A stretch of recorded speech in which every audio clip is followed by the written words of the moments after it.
लाखों करोड़ों लोग हाहाकार करते हुए कि हमारे स्वामी युधिष्ठिर जब ऐसे वन को जा रहे हैं तो मुझे ऐसे पापाचारियों के राज्य में नहीं रहना। महाराज हम पर कृपा करो, जहां आप रहोगे वहीं हम रहेंगे। मैं धृतराष्ट्र के द्वारा पालित हस्तिनापुर में या इंद्रप्रस्थ में नहीं रह सकता। ऐसे प्रजा बोलने लगी। समस्त प्रजा जब साथ चल रही तो महाराज युधिष्ठिर ने कहा कि देखो, हम आपसे प्रार्थना करते हैं, जैसे बने वैसे तुम 13 वर्ष निर्वाह करो, वन में तुम हमारे साथ मत चलो। मैं तुम्हें शपथ दिला के कहता हूं कि हमारी इस कसम को और आज्ञा को पालन करो। कोई भी प्रजा हमारे साथ नहीं चलेगी और सब सुख पूर्वक रहो। महाराज धृतराष्ट्र तुम्हारे ऊपर किसी भी तरह का विरोध भाव प्रकट नहीं करेंगे। अब 10,000 ब्रह्म ऋषियों से घिरे हुए प्रजा तो प्रणाम करके वापस हो जाती है। महाराज युधिष्ठिर, भीमसेन, अर्जुन, नकुल, सहदेव, द्रौपदी और धौम्याचार्य जी ये वनवास के लिए आगे पदार्पण करते हैं। महाराज धर्म स्वरूप युधिष्ठिर जी और उनके चारों भ्राता द्रौपदी जी और समस्त ब्रह्म ऋषि परिकर बैठा हुआ है। उसमें उपदेश कर रहे हैं युधिष्ठिर जी को। कह रहे हैं, ह्रियते बुद्धिमानोपि नरो हारिभिरिन्द्रियैः विमूढ़ संज्ञो दुष्टास्वै रुदभ्रांतैरिव सारथि। हे युधिष्ठिर, समझदार जो हैं, ज्ञानी जन जो हैं, आत्मबोध संपन्न अलग बात हो गई, शास्त्र ज्ञान अलग बात है। ज्ञानी से संबंध यहां शास्त्र ज्ञानी से है, स्वरूप बोध से नहीं है। जैसे भगवान ने श्रीमद् भगवत गीता जी में कहा, श्रद्धावान लभते ज्ञानम। अब ये बोध संपन्न ज्ञान नहीं है, अभी उसे मार्ग का ज्ञान हुआ। अब वो अपनी इंद्रियों पर शासन करके जितेंद्रिय हुआ। श्रद्धावान लभते ज्ञानम तत्परः संयतेन्द्रिया। अब जब जितेंद्रिय हुआ, अब जो बोध हुआ उसे आत्मबोध कहते हैं। यही परम शांति का स्वरूप है। श्रद्धावान लभते ज्ञानम तत्परः संयतेन्द्रियः ज्ञानम लब्ध्वा पराम शांति मचिरेणादि गच्छति। अब जो ज्ञान प्राप्त हुआ वो स्वरूप बोध है। स्वरूप बोध जिसको हो गया है तो वहां कोई गुंजाइश ही नहीं है, न विषय की, न इंद्रियों की, न मन की। नहीं स्वात्मा रामम विषय मृग तृष्णाम भ्रमयति। आत्मबोध प्राप्त हुए महापुरुष के हृदय में किंचन मात्र कभी कोई भी यहां से लेकर ब्रह्मलोक तक का भोग वैभव आकर्षण ही नहीं पैदा कर सकता।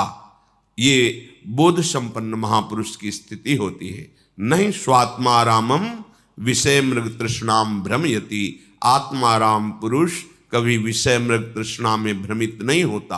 पर यहां जो ज्ञान का शब्द है वो शास्त्र ज्ञानी का है, अभी बोध नहीं हुआ है। तो कह रहे हैं, हृते बुद्धिमानोपि नरो हारिभिरिन्द्रियैः।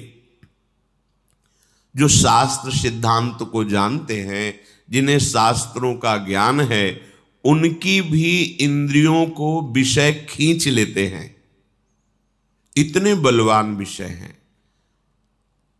जहां इंद्रियां विषयों की तरफ आकर्षित हुई तो इंद्रियां इतनी बलवान हो जाती है कि वो मन को खींच लेती है। और जहां मन इंद्रियों के साथ भोग में विचरण करता है वहां बुद्धि भ्रष्ट हो जाती है। भ्रष्ट माने अपने सतमार्ग से गिर जाती है। इसलिए विचार शक्ति को प्रबल रखो। ऋषिजन महाराज युधिष्ठिर को समझा रहे हैं, विचार शक्ति को प्रबल रखो। ये विचार विवेक से होता है और विवेक साधु संग से होता है। जिसको सत्संग के द्वारा विवेक प्राप्त हो गया वो विचार करता है कि जिन भोगों के लिए हम लालायित हो रहे हैं उन भोगों को कोई बहुतायत में भोग रहा है, पर वो भी अशांत है, उसकी भी और भोग भोगने की तृष्णा है। इसका तात्पर्य सुख नहीं है। अगर सुख होता तो हृदय कृतकृत्यता का अनुभव करता कि जिस भोग को हमने चाहा उसे भोगा, तो अब कछुनाथ न चाही मोरे। अब नहीं, भोग लिया, देख लिया, बड़ा सुख है, लेकिन आज तक कभी किसी को ऐसा अनुभव नहीं हुआ। बस बार बार भोगने की इच्छा, नवीन भोग भोगने की इच्छा, ये विचार लुप्त हो गया। यहां कहते हैं विमूढ़ संज्ञो, मूढ़ता उसके हृदय में जागृत हो जाती। जो शास्त्र ज्ञानी साधारण पुरुषों की बात नहीं कह रहे, ज्ञानी नाम अपि चेतांश देवी भगवती ही सा बलादा कृष्ण मोहाय महामाया प्रेक्षति। इसी की टीका गोस्वामी श्री तुलसीदास जी कहते हैं, जो ज्ञानिन कर चित अपहरई बरियाई विमोह बस करे। विमोह माने मूढ़ता, विमूढ़ संज्ञो दुष्टास्वई रुद्भ्रांतैरिव सारथी। वो ऐसी दुष्ट इंद्रियां हो जाती हैं कि जैसे कोई ड्राइवर नशे में हो जाए और मार्ग भूल जाए तो चला जा रहा है, कहाँ मुठभेड़ हो जाए, कहाँ गड्ढे में गिरा दे, ऐसी बुद्धि मंद हो जाती है, भ्रष्ट हो जाती है। अब उसको यही लगने लगता है कि ये तो कहने वाली बात है कि भजन में सुख है, आराधना में सुख है, सुख तो भोगों में ही है, ऐसी विमूढ़ता छा जाती है। इसलिए जो ज्ञानी पुरुष जनेन्द्री और रसेंद्री के भोगों में लगे हुए हैं, बहुत ध्यान देने योग्य बात कह रहे हैं। शिष्णोदर कृते प्राज्ञ करोति विगशम बहु मोह राग वशाक्रांत इंद्रियार्थ वशानुगाह। जिनका केवल एक ही लक्ष्य है, अच्छा अच्छा भोजन मिले और काम भोग करने की लालसा प्रबल करके उसी का चिंतन, उसी को भोगने में सुख का अनुभव, वो अज्ञानी पुरुष है। वो परमार्थ में नहीं है, वो रागी पुरुष है। विषयों का चिंतन और विषयों की क्रिया करना, विषय सामग्री को एकत्रित करके भोग भावना में रहना, विचार शक्ति नष्ट हो गई।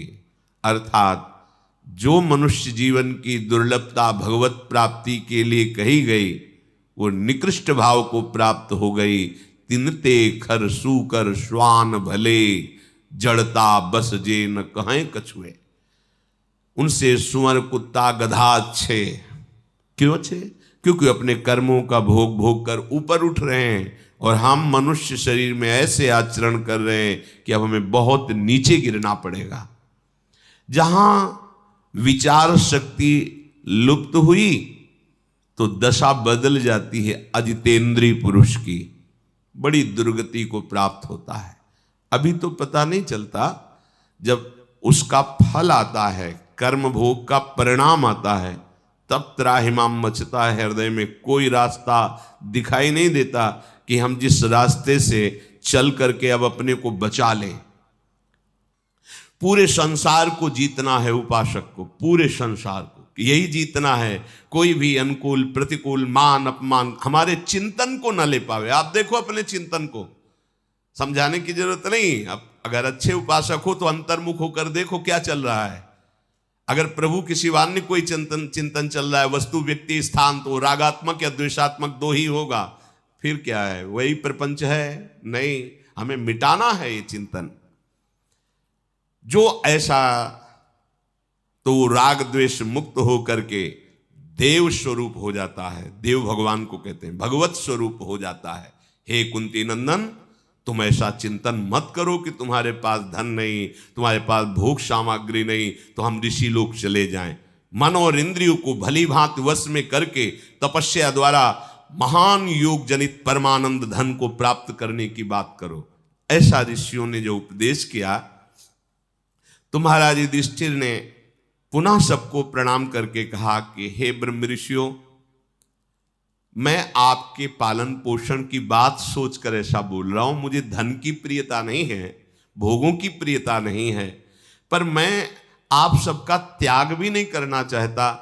पर आप सब भूखे रहें ये भी मुझे, इसलिए मैं आपसे प्रश्न किया कि आप लोग कृपा करके चले जाएं, जिससे हमें यह दुख न हो कि आपकी हम सेवा। 10,000 ब्रह्म ऋषि धर्मात्माओं में परम श्रेष्ठ युधिष्ठिर ने जब ऐसा कहा, तो धौम्याचार्य जी खड़े हुए और मौन रह करके थोड़ी देर विचार किया। फिर ब्रह्म ऋषियों की सभा में कहा, धौम्य बोले, राजन संपूर्ण सृष्टि के अन्नदाता भगवान सूर्य हैं। अगर वो उदय ना हो तो अन्न ही पैदा ना हो, उन्हीं से होता है, उन्हीं से अंकुरण होता है, उन्हीं से पोषण होता है, उन्हीं से फसल पकती है। वही जब शुष्कावस्था भूमि में करते तो उसमें बल आता है, वही जल देकर उसमें सींचते हैं। भगवान सूर्य की ही कृपा से अन्न का पोषण होता है। सूर्य तेज को प्रकट करके शुष्क बनाता है भूमि को, और उसमें बल वर्धन करके बीज उगने की शक्ति देता है, फिर जल वर्षा करके अन्न और औषधियों की वृद्धि करता है, फिर अपने तेज से उसी को पका करके प्राणियों के पोषण के योग्य बनाता है। इसलिए अब आप उदास मत हो, मैं आपको एक स्तोत्र बताता हूं जिसका तुम अनुष्ठान करके जो चाहोगे प्राप्त हो जाएगा। धौम्यन जी ने आचमन किया और भगवान सूर्य को प्रणाम करके ये स्तोत्र बताया। इस स्तोत्र की बड़ी महिमा आगे वर्णन की गई है कि जिसको धन की चाह हो या संकट निवृत्ति की चाह हो, अगर इस स्तोत्र की कोई चाह न करके गायन करे, सूर्य उदय हो रहा है और आप प्रणाम करके स्नान करके तिलक आदि लगाकर इस स्तोत्र का गाय, तो कभी दरिद्रता नहीं आ सकती, कभी अन्न की कमी नहीं हो सकती। अगर कोई संकल्प करते हैं धन आदि का या संकट निवृत्ति का, इससे निश्चित पूर्ण हो जाता है। धौम्य जी ने आचमन करके भगवान सूर्य को प्रणाम करके ऋषियों की सभा में कहा कि ये स्तोत्र, इसमें 108 नाम भगवान सूर्य के हैं। सूर्यो यमा भगवत तृष्टा पुरुषाकः सविता रवि गभीस्तमानजः कालो मृत्युर्धाता प्रभाकरः पृथिव्यापश्च तेजश्च खं वायुश्च परायणं सोमो बृहस्पतिः शुक्रो बुधोंगारक एव च इंद्रो विवस्वान् दीप्तांशुः शुचिः सौरिः शनैश्चरः ब्रह्मा विष्णुश्च रुद्रश्च स्कंधो वै वरुणो यमः वैद्युतो जाठरश्चाग्नि रैन्धनस्तेजसां पतिः धर्मध्वजो वेदकर्ता वेदांगो वेदवाहनः कृतं त्रेता द्वापरश्च कलिः सर्वमलाश्रयः कलाकाष्ठा मुहूर्ताश्च छपायामस्तथा क्षणः संवत्सर करो स्वत्थः कालचक्रो विभावशुः पुरुषः शाश्वतो योगी व्यक्ता व्यक्तः सनातनः कालाध्यक्षः प्रजाध्यक्षो विश्वकर्मा तमोनुदः वरुणः सागरोऽंशुश्च जीमूत जीवनोरिहा भूताश्रयो भूतपतिः सर्वलोक नमस्कृतः सृष्टा संवर्तको वह्निः सर्वस्यादिर्लोलुपः अनन्तः कपिलो भानुः कामदः सर्वतोमुखः जयो विशालो वरदः सर्वधातुनिषेचिता मनः सुपर्णो भूताधिः शीघ्रगः प्राणधारकः धनवन्तरिर्धूमकेतु रादिदेवोदिते सुतः द्वादशात्मा रविन्दाक्षः पिता माता पितामह स्वर्गद्वारं प्रजाद्वारं मोक्षद्वारं त्रिविष्टपं देहकर्ता प्रशान्तात्मा विश्वात्मा विश्वतोमुखः चराचरात्मा सूक्ष्मात्मा मैत्रेयः करणान्वितः एतद् वै कीर्तनीयस्य सूर्यस्यामित तेजसः नामाष्टशतकं चेदं प्रोक्तमेतत् स्वयंभुवा। ये स्तोत्र सुनाया और कहा इस स्तोत्र का गायन करके भगवान सूर्य को प्रणाम करते हुए आप आराधना कीजिए, आपको जो चाहिए वो प्राप्त हो जाएगा। जो मनुष्य सूर्योदये यः सुसमाहितः पठेत सा पुत्रदारान् धनरत्न संचयान् लभेत जाति स्मरतां नरः सदा धृतिं च मेधां च स विन्दते पुमान्। जो मनुष्य सूर्योदय होते हुए भगवान सूर्य के सामने स्नान आदि अपनी दिनचर्या करके और हाथ जोड़ करके ऐसा स्तोत्र गायन करेगा, वो जो चाहेगा पुत्र धन स्त्री रत्न और भी जो सामग्री स्मृति धैर्य उत्तम बुद्धि सब जो चाहेगा भगवान सूर्य उसे प्रदान करेंगे। अब आप शराब पिएंगे मांस खाएंगे तो आपकी हिम्मत ही नहीं है कि आप ऐसा कर ले, नहीं कर पाएंगे, और करेंगे भी तो सिद्ध नहीं होगा। असुर भी जब कोई सिद्धि प्राप्त करना चाहते थे तो ऋषियों की भांति दिनचर्या होती थी। आज दिनचर्या क्या, सूर्य भगवान उदय होकर के मध्याह्न की तरफ जा रहे तब लोग उठते हैं तो क्या दरिद्रता आयुहीनता अकाल मृत्यु ये सब बढ़ती है, बुद्धि भ्रष्ट होती है, लोगों को पता नहीं है। जैसी दिनचर्या जी रहे हो ये तुम्हारे रोग बढ़ाने वाली, शोक बढ़ाने वाली, दरिद्रता पैदा करने वाली, बुद्धि भ्रष्ट करने वाली है। भुवन भास्कर त्रिभुवन को पावन करने वाले साक्षात भगवान पधार रहे और तुम सो रहे हो, ऐसी कैसी दिनचर्या है? नहीं, भगवान सूर्य के उदय होने के 48 मिनट 2 घड़ी पहले हर व्यक्ति को उठ जाना चाहिए, कम से कम, भले साधक नहीं हो तो उठ जाओ, बैठकर भगवान नाम जप करो, स्नान आदि करके उनको अर्घ दान करो, प्रणाम करो। इससे आपकी आयु बढ़ेगी, आपकी स्त्री बढ़ेगी, आपकी बुद्धि ठीक रहेगी। और अगर कहीं ये स्तोत्र गायन कर ले तो कह रहे जो कामना करोगे उसकी पूर्ति हो जाएगी। महाराज युधिष्ठिर ने गंगा स्नान किया, फिर गंगा जल का आचमन करके और इस स्तोत्र का गंगा में खड़े होकर के जप किया। भगवान सूर्य की आराधना की और जब स्तोत्र पूर्ण हो जाता तब हाथ जोड़कर प्रार्थना करते, हे प्रभु आपका उदय संसार के अंधकार को नष्ट करने के लिए है, आपकी कृपा से ही बुद्धि प्रकाशित होती है और भगवान में लगती है, धर्म का पालन होता है, आपकी कृपा से ही अर्थ और काम संबंधी कर्मों में प्रवृत्ति होती है, यदि आप उदय ना हो तो कोई भी कार्य नहीं बन सकता। हे नाथ आप हम पे कृपा करो। भगवान सूर्य जब देखा कि युधिष्ठिर जी अनन्य भाव से सूर्य भगवान की उपासना कर रहे हैं तो प्रकट हो गए। वो गंगा जी में खड़े इसी स्तोत्र का जप करते थे। पांडु कुमार युधिष्ठिर ने देखा कि मूर्तिमान तेजस स्वरूप भगवान भास्कर सामने प्रकाशित है, मानो महान प्रज्वलित ज्वाला हो, ऐसा तेज भगवान सूर्य का। भगवान सूर्य प्रकट होकर बोले, धर्मराज तुमने जो इस स्तोत्र का गायन किया मैं बहुत प्रसन्न हुआ, तुम्हें अन्न ही तो चाहिए ना, लो गृहीष्व पिठरम ताम्रम मया दत्त नराधिपो यावद वर्ष्यति पांचाली पात्रेणानेन सुव्रत। युधिष्ठिर ये बटलोई लो। देखने को तो ये छोटी सी दिखाई दे रही है ताम्र प्रात की, पर इसमें तुम फल मूल सब्जी पेय रस जो चाहोगे जितना चाहोगे उतने को पवा सकते हो। सिद्ध बटलोई, ना गैस की जरूरत है, ना चूल्हा की, ना कोई बनाने की जरूरत है। जो चाहोगे कि उसी बटलोई से सब्जी, उसी से खीर, उसी से जूस, जो चाहोगे सब उसी से निकले। और जब तक द्रौपदी जी नहीं पा लेती तब तक है, जहां द्रौपदी जी पाई फिर आगे कुछ नहीं निकलेगा।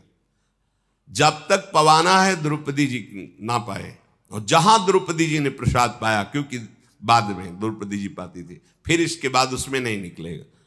महाराज सूर्य भगवान इतना कहकर अंतर्ध्यान हो गए। अब तो बड़ी प्रसन्नता हुई कि जो समस्या थी कि 10,000 ब्रह्म ऋषि साथ चल रहे हैं और उनको कैसे भोजन पवाएंगे, तो ये जो स्तोत्र का अगर संध्या जो प्रातःकालीन और सायंकालीन इन दोनों संध्याओं में जो इसका पाठ करेगा, वो कितने भी बड़े बंधन में पड़ा हो उसका बंधन नष्ट हो जाएगा। कोई भी बंधन, नाना प्रकार के सांसारिक बंधन भी होते हैं, उन बंधनों से मुक्त हो जाएगा। भगवान सूर्य से वर प्राप्त करके युधिष्ठिर जी गंगा जी से बाहर निकले बटलोई लेकर, और धौम्याचार्य जी के चरणों में प्रणाम किया, भाइयों को हृदय से लगाया। द्रौपदी ने युधिष्ठिर जी को प्रणाम किया।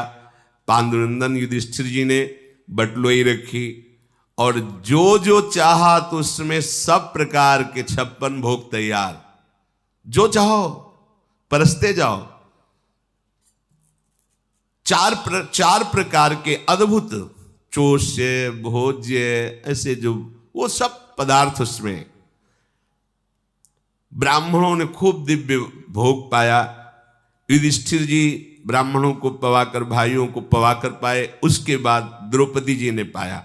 द्रौपदी जी के पा लेने के बाद पात्र में कोई भी अन्न नहीं, कुछ भी। ये वरदान है, कर तुम अकर तुम अन्यथा कर तुम, सर्व समर्थ भगवान को कहते हैं। वरदान के बाद भी निकाल दिया उसमें शीत, जब वो दुर्वासा का प्रसंग आता है।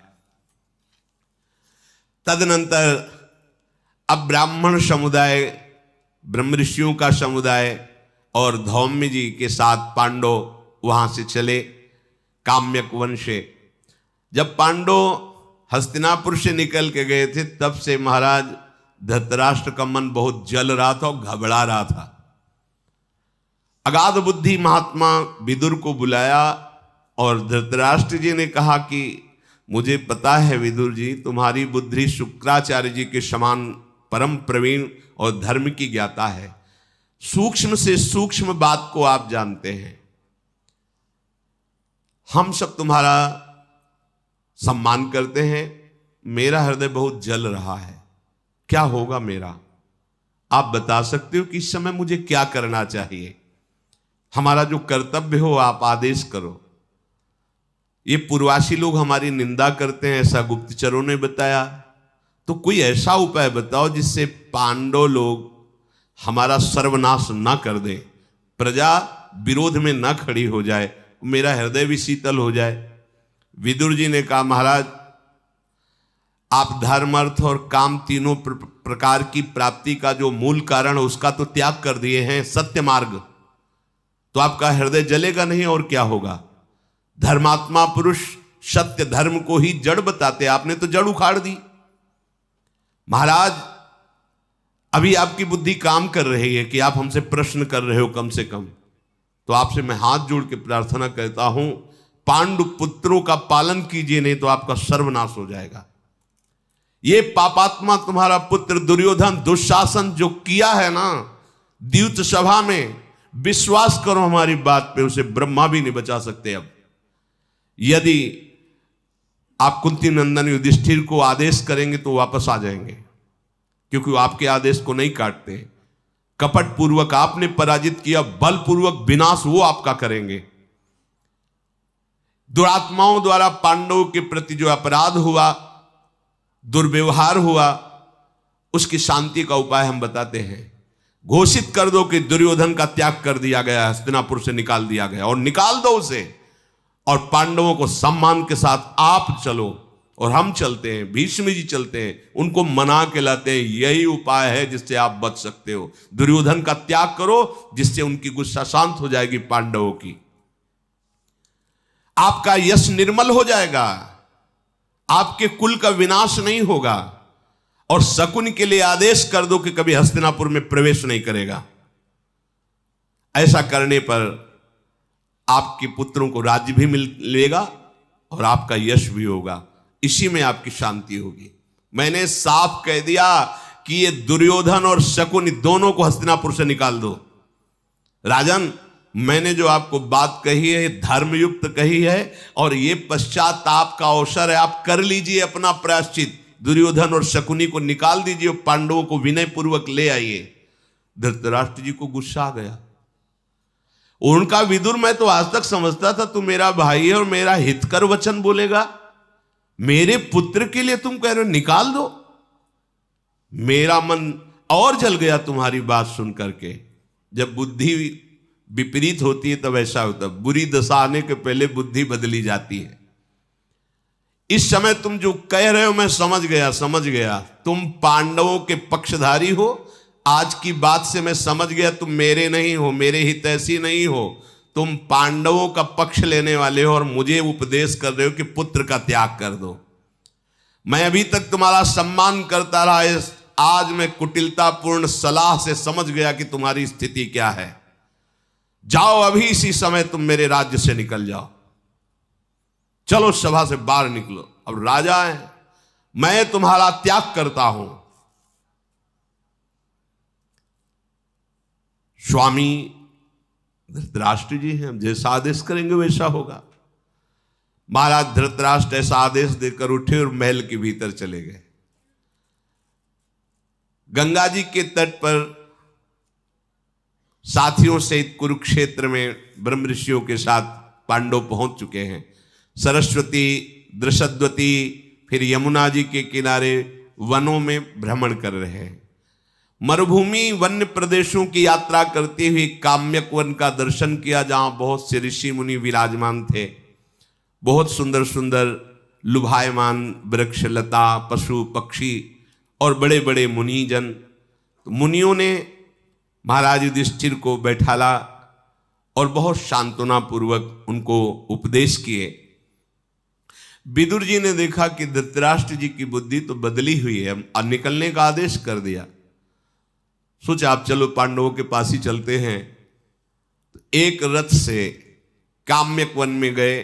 सूचना मिली कि युधिष्ठिर जी अमुक ऋषि के आश्रम में, वहां पहुंचे। विदुर जी ने देखा धर्मात्मा युधिष्ठिर एकांत में ब्रह्म ऋषियों के बीच में शोभायमान हो रहे हैं। द्रौपदी और चारों भाई और बहुत से ब्रह्म ऋषि घेरे हुए हैं। महाराज युधिष्ठिर ने देखा कि बड़ी उतावली के साथ विदुर जी आ रहे हैं। भीमसेन से कहा आप क्या करने आ रहे हैं ये, क्योंकि जय बार आए हैं तय बार हमारी पतित बुद्धि की गई है। यही तो जाके बुला रहे कि चलो महाराज बुला रहे हैं, अब किस लिए बुलाया है। हाँ ऐसा हो सकता है शकुनी ने फिर धृतराष्ट्र जी को अपने पक्ष में करके भेजा होगा कि अभी पांडवों के पास अस्त्र हैं, उनको आकर के द्वितकीड़ा में छीन लिया जाए। भीमसेन ने कहा कि अगर कहीं ऐसा कुछ आदेश है तो अब हम आपका आदेश नहीं मानेंगे, आगे हमें जो करना है वो हम कर देंगे। अब हम ये नहीं मानेंगे कि हमारे अस्त्र द्वितकीड़ा में लगा दिए जाएं, फिर हम क्या कर सकते हैं।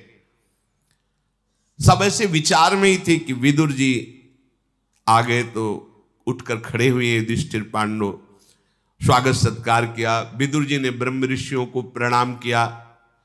पांडवों ने आसन देकर बैठाला और कहा महाराज धृतराष्ट्र सुखी हैं, आप सुखपूर्वक रह रहे हैं।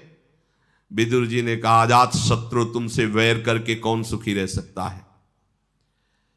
विदुर जी ने कहा कि आज कोई ऐसी स्थिति वहां नहीं दिखाई देती जिसे हम सुख कह सकते हैं,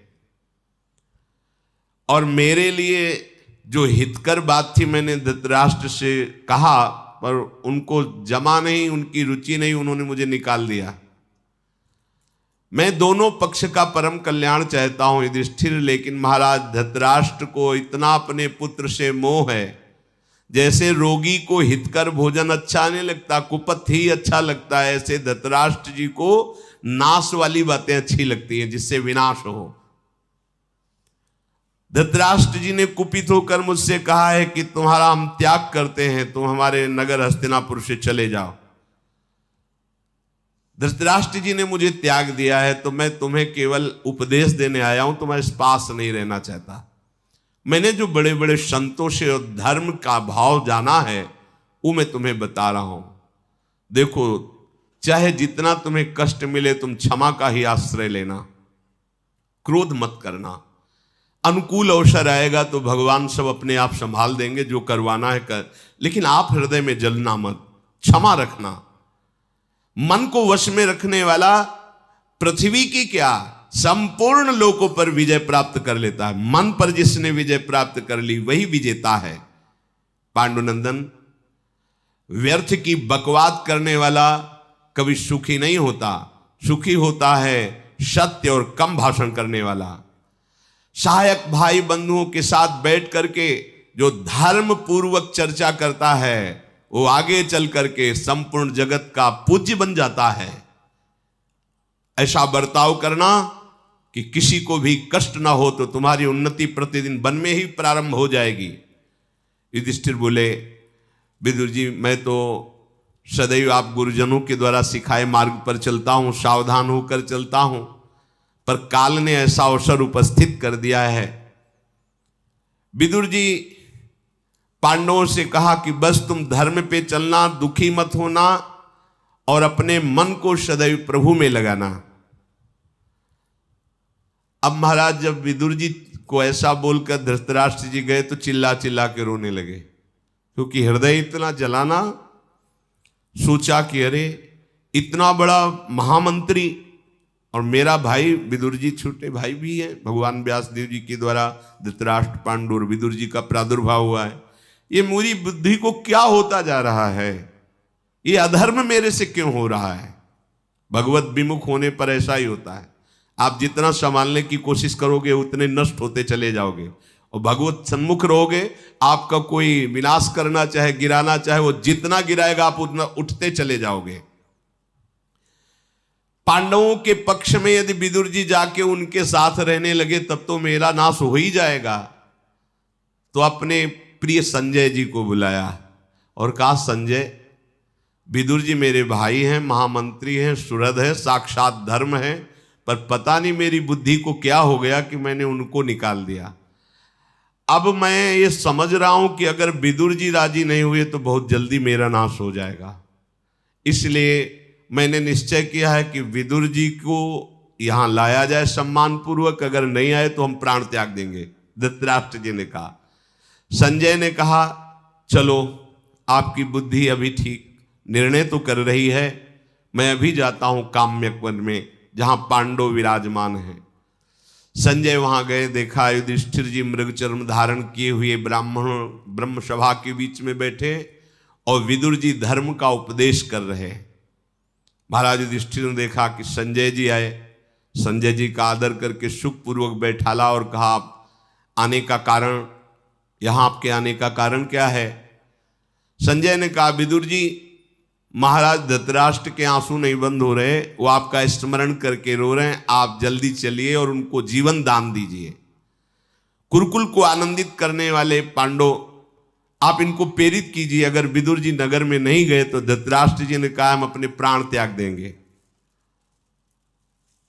युधिष्ठिर जी ने विदुर जी से कहा, अब आप तुरंत जाइए और बड़े पिताश्री को सुख पहुंचाइए और उनको ऐसा उपदेश कीजिए